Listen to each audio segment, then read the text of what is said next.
হযরত ইব্রাহিম আলাইহিস সালামের কথা আল্লাহ পাক কোরআনে কারিমে বলছেন সবর কারে কয়, দেখো শেখো সবর কারে কয়। আল্লাহ পাক বললেন, ইব্রাহিম তোমার বিবি আর তোমার নবজাতক এই সন্তানকে রেখে আসো মক্কা নগরীতে। তিনি চলে গেলেন, সেখানে ঘর নাই, বাড়ি নাই, কিচ্ছু নাই, চতুর্দিকে ধুধু বালু আর মরুভূমি। হযরতে হাজরা বলছেন, ইব্রাহিম সামান্য পানি আর খাবার দিয়া আমার সন্তান শুদ্ধ এখানে রেখে যেতেছো, আমি কি অপরাধ করেছি? কোনো জবাব নাই।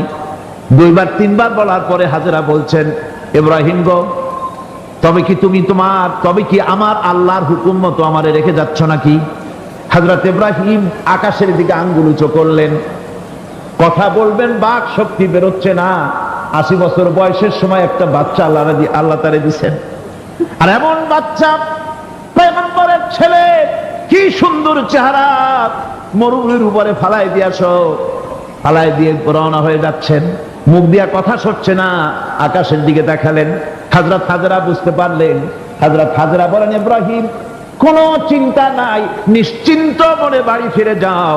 আমি আমার আল্লাহর উপরে এতটা ভরসা করি, আল্লাহর হুকুমে যদি আমার এখানে রেখে যেয়ে থাকো, ওই আল্লাহ পাক আমাকে আর আমার কলিজার টুকরা ইসমাইলকে পানিতে আর খাবারে মারবেন না, অবশ্যই তিনি ব্যবস্থা করবেন। ব্যবস্থা হয়ে গেল।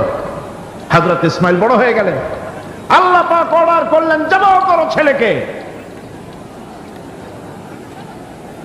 হযরত ইব্রাহিম আলাইহিস সালাম যখন জবাহের প্রস্তাব করলেন, হযরত ইসমাইল তা আপত্তি করতেন, বাবাজি আমার মায়ের আর আমাকে বাচ্চা অবস্থায় ফেলে গেলেন, খাবার দেন নাই, পরার দেন নাই, বছরের পর বছর আমাদের এখানে কাটলো, দেখতেও আসেন নাই, আজ আসছেন জবাহ দিতে। এটা কেমন কথা? কি ধরনের বাপ আপনি? এরকম বলছে নাকি? এরকম বলছে? হযরত ইব্রাহিম আলাইহিস সালাম প্রস্তাবটা কিভাবে পারলেন? আল্লাহ পাক কোরআনে কারিমে দৃষ্টান্ত রেখে দিয়েছেন। আল্লাহ পাক বলছেন, হযরত ইব্রাহিম ছেলেকে বললেন, ইয়া বুনাইয়া, ইয়া বুনাইয়া, হে আমার কলিজার টুকরা লাডলা, হে আমার কলিজার টুকরা সন্তান, ইন্নী আরা ফিল মানাম আন্নী আযবাহুক, আমি স্বপ্নে দেখছি আমি যেন তোমাকে জবাহ করতেছি। ফানজুর মাযা তারা, তোমার রায় কি বলো? আমি তো স্বপ্নে দেখছি যে আমি তোমার জবাহ করতেছি, এখন তোমার রায় কি, তোমার মত কি? হযরত ইসমাঈল আলাইহিস সালাম শুনিয়া দিলেন দৌড়, নাকি না? হযরত ইসমাঈল আলাইহিস সালাম ধৈর্যের প্রতীক, তিনি কি কথা বললেন? তার মুখের কথা কোরআন শরীফ আল্লাহ পাক উঠায় দিলেন। হযরত ইসমাঈল বললেন, ইয়া আবাতি ফাআল মা তু'মারু সাতাজিদুনি ইনশাআল্লাহু মিনাস সাবিরিন, হে আমার পিতা, আপনি যে ব্যাপারে আদিষ্ট হয়েছেন আপনি তা পালন করুন, অবশ্যই আমাকে ধৈর্যধারীদের মধ্যে পাওয়া যাবেন। সুবহানাল্লাহ।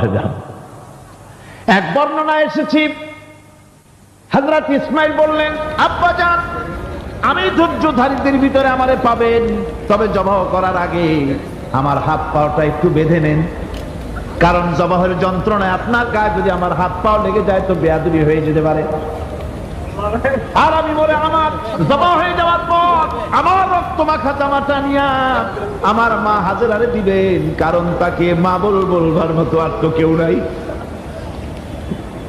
হযরত ইব্রাহিম তাকে বাঁধবার জন্য প্রস্তুতি নিলেন। হযরত ইসমাঈল বলছেন, আব্বাজান বাঁধবেন না, বাঁধবার প্রয়োজন নাই। বলে, কেন? একবার বাঁধতে বললে আবার তুমি নিষেধ করছো কেন? ছেলে বলছেন, আব্বাজান বাঁধবো না এই জন্যে, হয়তো কিয়ামতেই প্রশ্ন উঠতে পারে যে আল্লাহর হুকুমে রাজি ছিল না বলে হাত পা বাঁধা জবাহ করছে, আমি এই সুযোগ দিব না, আপনি জবাহ করেন, আমি এতটুকু নড়াচড়া করব না। ধৈর্যের চরম প্রতীক হযরতে ইসমাঈল আলাইহিস সালাম দেখাই দিয়েছেন ধৈর্য কারে কয়।